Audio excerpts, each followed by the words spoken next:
Коррупция фактысы боюнча 2018 жылы 228 кылмыш иши козголуп, жыйынтыгында мамлекеттик казына 7 миллиард сомдук зыян тартканы аныкталган. Бул сандар Коопсуздук кеңешинин катчысы Дамир Сагынбаевдин өткөн жылды жыйынтыктаган маалымат жыйынында айтылды. Ал учурда 9 иш сотко жиберилгенин, 10 иш боюнча тергөө аракеттери аяктоо алдында турганын кошумчалады. Ал эми булардын баш сабында экс-мэр Албек Ибраимовго козголгон кылмыш иштери турат. В отношении бывшего мэра города Бишкек Ибраимова Албека. Албек Ибраимовга 4 кылмыш иши козголгон. Алардын бири Дастан ишканасына тийиштүү. Мисалы Ибраимов Дастан ишканасына атайын буюмдарды алууда баа жогорулатып көрсөтүлгөн. Жыйынтыгында мамлекеттик казынага 21 миллион 942 миң сом зыянга учураган.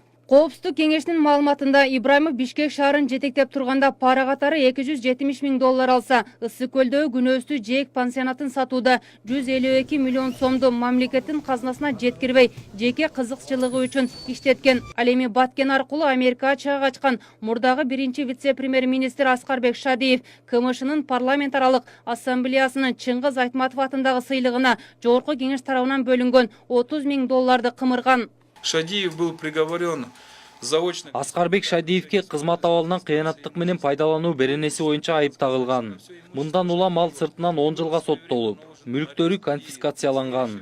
Мындан улам Шадиевдин 1 миллиард сомдон ашык мүлкү мамлекеттин эсебине алынган. Ал эми экс-президент Алмазбек Атамбаевдин доорунда айдоочу кызматынан өлкө башчынын кеңешчиси жана президенттик аппараттын башчысынын орун басары кызматына чейин көтөрүлгөн Икрамжан Илмиянов президенттик шайлоонун алкагында талапкер Сооронбай Жээнбековдун шайлоо фонду үчүн деп чет элдик компаниядан 150 миң доллар пара алгандыгы айтылып, алдамчылык беренеси менен камакка алынган. Сагынбаевдин айтуусунда азыркы тапта Илмияновдун иши боюнча тергөө иштери жүрүп жатыптыр. Другое уголовное дело – это уголовное дело, по которому проходит экс-заместитель руководителя аппарата президента Ильмиянов. Илмияновдун чет элдик компаниядан 150 миң доллар пара алгандыгы аныкталды. Ал кылмыш ишин токтотууга көмөктөшүп, натыйжада ишкананын жүк ташуучу унаалары камактан чыгарылган. Жыйындын жүрүшүндө Сагынбаев экс-президент Алмазбек Атамбаевди кылмыш жоопкерчилигине тартуу ыктымалдыгы тууралуу түшүндүрмө берди. Айтуусунда учурда парламент экс-президенттин кол тийбестиги тууралуу мыйзам долбоорун карап жатат. Эгер ал кабыл алынып калса жана анын кандайдыр бир кылмышка катыштыгы бардыгы тууралуу кимдир бирөөлөр кыйыр же түз көрсөтмө берчү болсо, Атамбаевга карата кылмыш иши ачылышы мүмкүн. Жогорку кеңештин депутаттары Исхак Масалиев менен Курманкул Зулушев экс-президенттерди кол тийбестиктен ажыратуу боюнча жаңы мыйзамды жазышып, парламенттин талкуусуна коюшкан.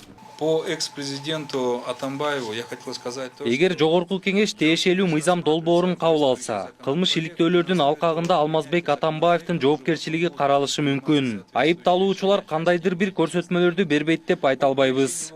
Ал эми бажы кызматынын мурдагы төрагасынын орун басары Райымбек Матраимовдун мүлктөрүн текшерүү боюнча башкы прокуратура менен финансы полициясы иш алып барууда. Коопсуздук кеңешинин катчысы чуулгандуу Матраимовдун иниси тууралуу да пикир айтып, Матраимовдун экономикалык кылмыштуулукка каршы күрөшүү боюнча мамлекеттик кызматында ички иликтөө боюнча башкармалыктын жетекчиси болуп иштеген бир тууган иниси Исламбек Матраимов агасынын ишине таасир кыла албашына ишенерин айтты.